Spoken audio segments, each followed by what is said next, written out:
দেখো এখনো কিন্তু ঝিলটা শেষ হয়নি, এখনো অনেকটা বাকি আছে। সেই ও মাথা পর্যন্ত দেখতে পাচ্ছি, এখনো কিন্তু ঝিলটা শেষ হয়নি। কত বড় জায়গা দেখো, খুব সুন্দর এরিয়া। এটা সেক্টর 5-এর কাছেই, একদম সেক্টর 5 একদম। চলে এসেছি আমি একদম নিকো পার্কের কাছেই। আমি সেক্টর 5 পার করে দিয়েছি। এবার নিকো পার্কে তোমাদের গেটগুলো দেখাবো। এবার শুরু হবে একটু পর থেকেই। এই যে ঘরগুলো করা আছে, এই ঘরগুলো শেষ হবে আর নিকো পার্কের গেট শুরু। অনেকটা বড় এরিয়া নিয়ে তো নিকো পার্ক তৈরি করা। আর একটু আগে যে ইটের রাস্তা ছিল, ইটের রাস্তা পার করে দিয়েছি, দিয়ে এবার এখন ভিডিও করছি, কারণ পিচের রাস্তা এসে গেছে, কোনো অসুবিধা হবে না মোটামুটি। এই হচ্ছে এখান দিয়ে নিকো পার্ক শুরু। এখান দিয়ে খুব সুন্দর সুন্দর জিনিসও তো রেডি করেছে, বাইরে থেকে দেখা যাবে, সেটা তোমাদেরকে দেখাচ্ছি। এখান দিয়ে সব অ্যাঙ্গেলগুলো লাগিয়েছে, এগুলো হয়তো অন্য কিছু করবে। তো নিকো পার্ক লেখা আছে, দেখাচ্ছে পুরো একদম আমার বাঁ দিকেই।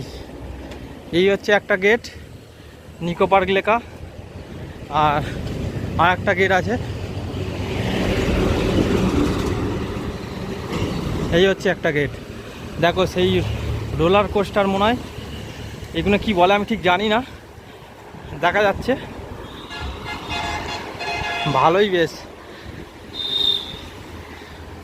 কোনোদিন যদি আসতে পারি তোমাদেরকে দেখাবো আরও ভালো করে। অনেকে এসছো, অনেকে দেখেছো, দেখলেই বুঝতে পারবে। কোনোদিন আমি আসিনি, কোনো দিনই আসিনি আমি, শুধু বাইরে থেকেই দেখে যাই।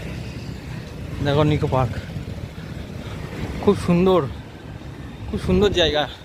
ভেতরে একদিন এসে ঢুকবো, ঢুকে তোমাদেরও দেখাবো। আর এইটা হচ্ছে নিকো পার্কের ফ্রন্ট গেট। এখানে প্রচণ্ড ভিড় হয় বিকেলবেলা, যে এখন তো সবাই ঢুকে আছে, যখন বেরোবে এখানে এতটাই জাম হয়ে যায়, প্রচুর জাম হয়ে যায়। আর ভেতরের রাস্তাটা একটু খারাপ আছে, এখন এইখানে অতটা গাড়ি যাবে না এখানে এই রাস্তাতে। এই রাস্তা দিয়ে সোজা চলে যাবো একদম পুরো চিংড়িঘাটার কাছে গিয়ে উঠবো। ওটা দিয়ে তো অনেকটা জাম হয়, কিন্তু এটা তো হবে না, অনেকটা বড় জায়গা। দেখো এই একটা কি করেছে, এইগুলো আমি ঠিক জানি না নাম, তোমাদেরকে ভালো করে দেখাচ্ছি। দেখো উনি কী করেছে আমি নিজেই জানি না।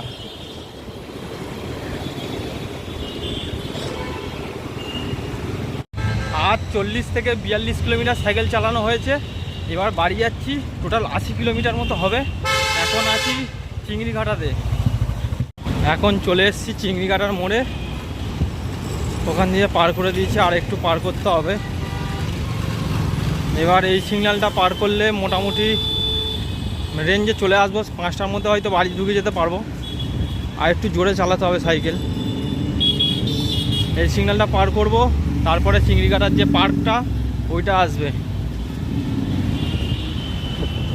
একটু আগেই এটা পার করে গেছি, এই মেট্রোর লাইনটা হচ্ছে। খুব সুন্দর লাগে কিন্তু। এখন চলে এসেছি চিংড়িঘাটায়। আর দেখো গড়িয়া 12 কিলোমিটার, রুবি 6 কিলোমিটার, আর মা ফ্লাইওভার 1.2 কিলোমিটার। কতটা সুন্দর লাগছে আজকের।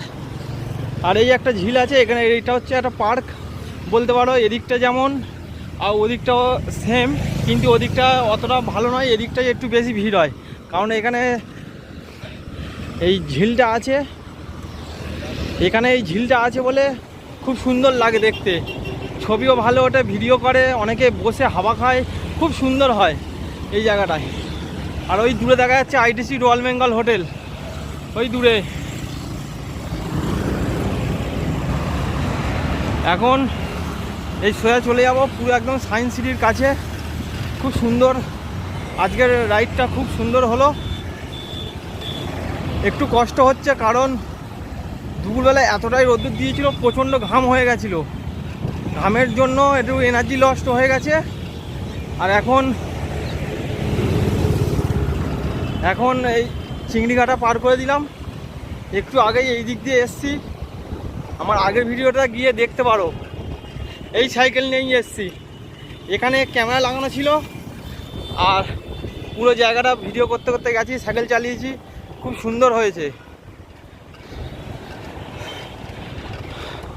আজকের কোথাও হয়তো বৃষ্টি হচ্ছে, কারণ ঠান্ডা ঠান্ডা হাওয়া আসছে।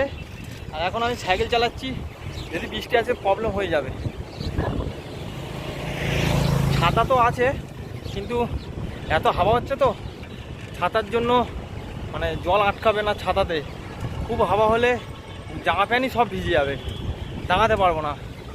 তো তার আগে একটা ভালো জায়গা খুঁজে নিতে হবে, বৃষ্টি আসার আগে বা বৃষ্টি পড়বে তখনই